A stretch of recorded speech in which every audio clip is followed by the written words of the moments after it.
Assalamualaikum warahmatullahi wabarakatuh.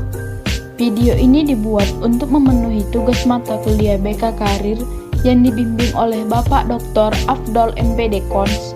Video ini disusun oleh kelompok 9 Merdeka Belajar, UNP dan Unimed, jurusan Bimbingan Konseling Fakultas Pendidikan dengan anggota yang pertama Santi Florida Situngkir, yang kedua Vivi Ayu Seragi, dan yang terakhir Widya Kairandi.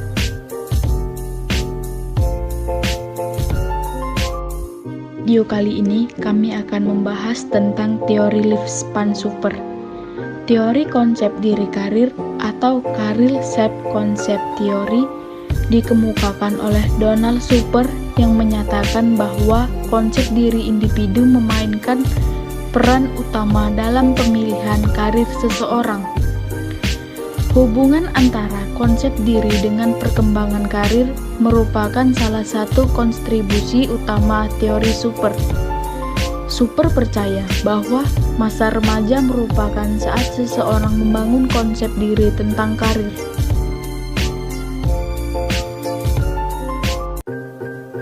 Lima fase perkembangan karir menurut teori lifespan Super. Yang pertama, fase pengembangan, di mana mulai saat lahir sampai umur 15 tahun, pada saat ini anak mengembangkan berbagai potensi, sikap, minat, dan kebutuhan yang dipadukan dalam struktur gambaran diri. Yang kedua, fase eksplorasi, di mana mulai dari umur 15 sampai 24 tahun, pada saat ini anak muda memikirkan alternatif jabatan, akan tetapi belum mengambil keputusan yang mengikat. Yang ketiga, fase pemantapan, di mana mulai dari umur 25 sampai 44 tahun, pada saat ini biasanya memiliki ciri-ciri bahwa usaha memantapkan diri melalui pengalaman-pengalaman selama menjalani karir-karir tertentu. Yang keempat, fase pembinaan, di mana mulai dari umur 45 sampai 64 tahun, pada masa ini, orang yang sudah dewasa menyesuaikan diri dalam penghayatan jabatannya.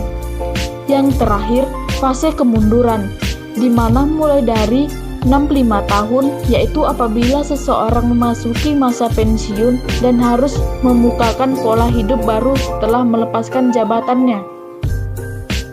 Karakteristik teori lifespan super terbagi dua, yaitu yang pertama, pola karir untuk laki-laki atau dari super. Yang kedua, pola karir untuk perempuan atau menurut super. Karakteristik pola karir untuk laki-laki. Yang pertama, pola karir stabil, klarifikasi karir, profesional, manajerial, pekerja terampil.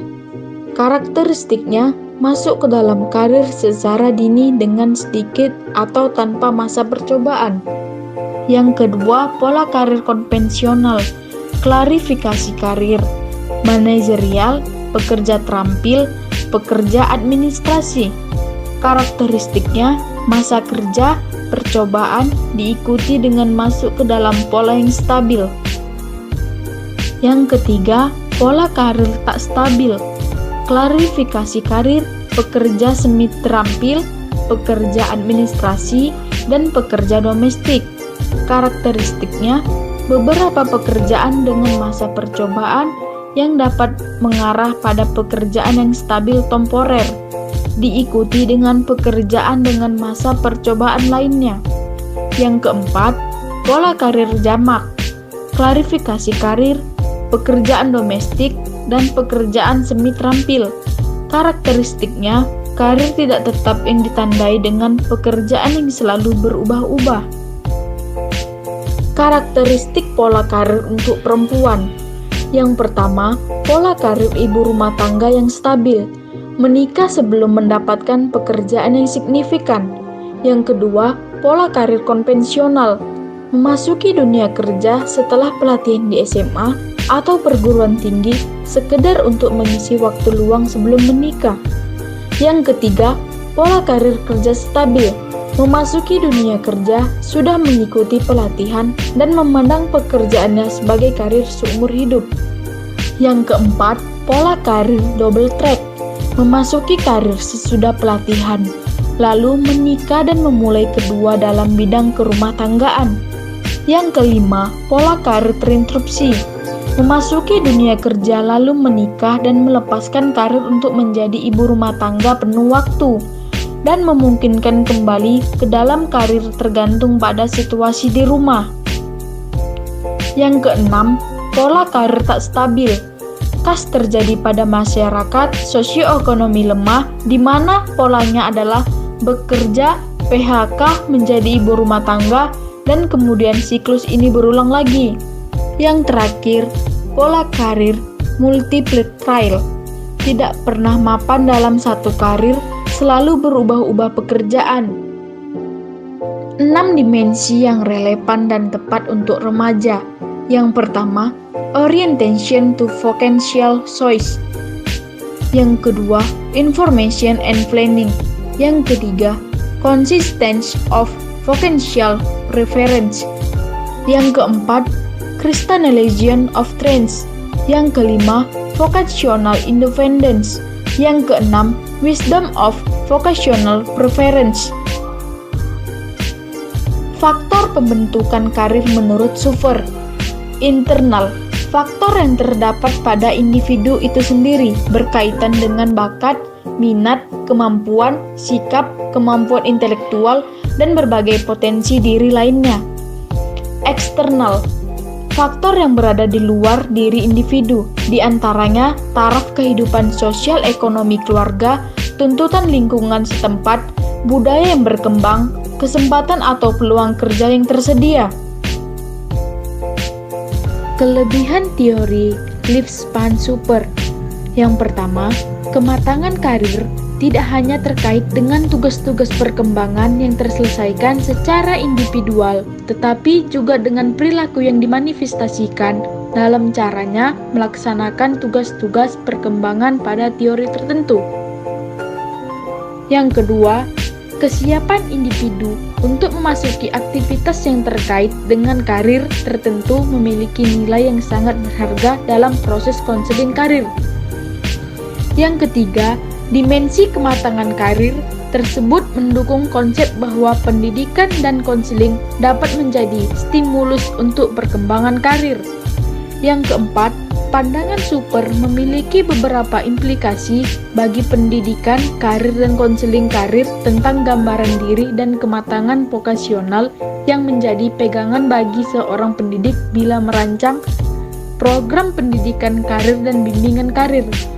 Dan yang terakhir, keputusan karir merupakan rangkaian yang tersusun atas keputusan-keputusan sebelumnya.